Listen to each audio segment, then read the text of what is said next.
Welcome aboard. I'm Captain Wayne Canning, and I'll be your host for this Ocean Navigator Magazine Voyaging Tips video. Today's video I'm going to be talking about shore power adapters. Personally, I like to spend most of my time at anchor, but there are those times that we want to return to civilization and tie up to a dock. And when we do, we want to plug in and use our appliances. So as you travel and go to different docks, you'll find that the power supplies on the docks vary. Having adapters to be able to adjust to this can make life a lot easier. But what adapters do you really need?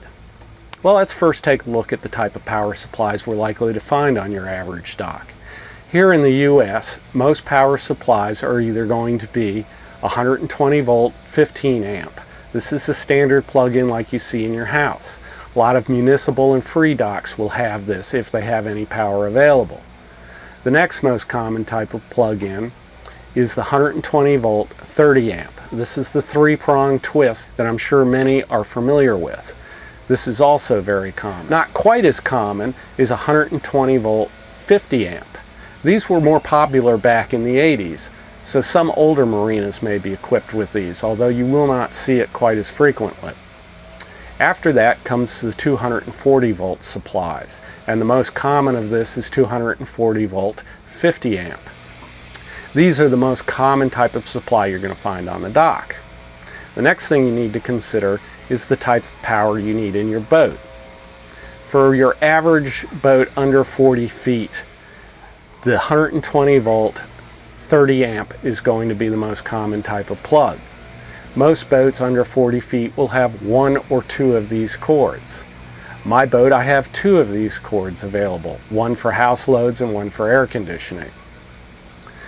Once you get much larger than 40 feet, most boats are equipped with a 240 volt 50 amp supply. Knowing what type of power you have going into your boat is important to know what type of adapters you'll need. Let's start with the simple adapters. If your boat is a 120 volt supply, things are relatively easy. The first adapter you're going to want to get is from the 15 amp to the 30 amp. Because you're going from a lower amperage to a higher amperage, you're not going to be able to use the full loads on your boat. But you will be able to use things like TV and laptop computers and charging cell phones, that kind of thing.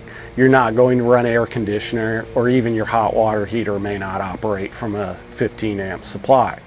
The next adapter you're going to want is a splitter that goes from 120 volt 30 amp to two 120 volt 30 amp outlets. Now, if your boat is only equipped with one shore cord, you may think you don't really need this, but the reason you want to carry this is a lot of docks don't have enough shore power plug-ins, and you may end up having to share with another boat. So having a splitter like this can be very handy. If your boat does have 220 volt cords, this will allow you to run them both off of one outlet. Next, you're going to want a splitter from 240 volt 50 amps to two 120 volt 30 amps. This way, if the only outlet available is a 240 volt outlet, you can plug your 120 volt cord into it. You can get a single line, or you can get a splitter with two 30 amp lines on it. Either way, you'll still be able to plug your boat into the 240 volt supply. These are going to be the most common adapters you're going to want to carry for a 120 volt boat. Now, if your boat's equipped with 240 volt 50 amp service, things are not quite as easy. You're going to want at least one splitter from 240 volt 50 amp to two 240 volt 50 amps. Once again, this is because if you have to share with another boat, you'll be able to do that. Now, with 240 volts, you can't just plug in two 120 volt cords and end up with 240 volt. It's not quite that easy. You can do it with what they call a smart Y. The reason you want to use a smart Y is because if you lose one leg of that 120 volt service on your 240 volt service, it can backfeed, and this can become a shock hazard. The smart Ys will automatically disconnect all power if one leg is lost. So this is why you want to use one of those adapters. Now, some boats with 240 volt will also have the option for plugging in 120 volt 30 amp to their boats. But this all depends on the boat and how the manufacturers set it up. Now that you've got your adapter sorted out, it's time to plug into the shore power. But before you do, you want to make sure that the power is clean.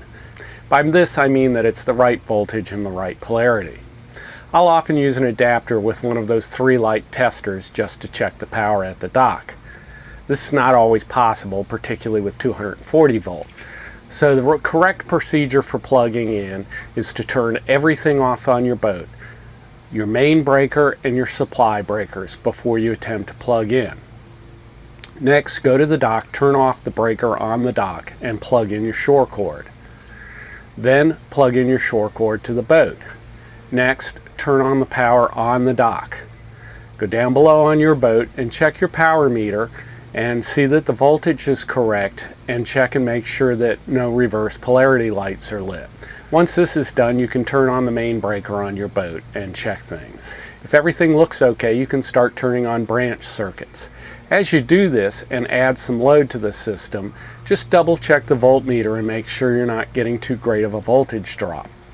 Many marinas are not really well wired, and often you can get a fairly substantial voltage drop once you put a load on things. So you want to double check this. You also want to make sure that no reverse polarity lights come on, as sometimes this can happen. Shore power can be a great thing to have on board, and carrying the right adapters can make sure that you have it whenever you need it. But you also want to make sure that you do things safely. Never use homemade adapters, and always make sure that your adapters are in good condition. Well, that concludes this Ocean Navigator Magazine's Voyaging Tips video. I hope you found it useful. If you have a voyaging tip you'd like to share with our readers, please let me know. Maybe I'll make a video out of it.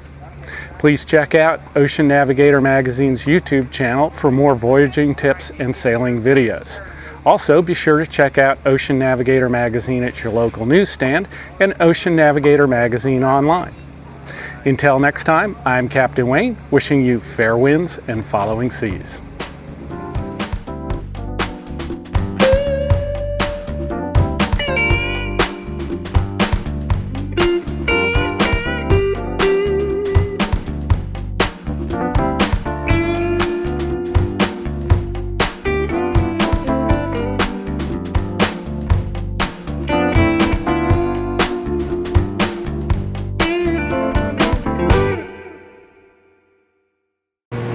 Right. Okay. So let's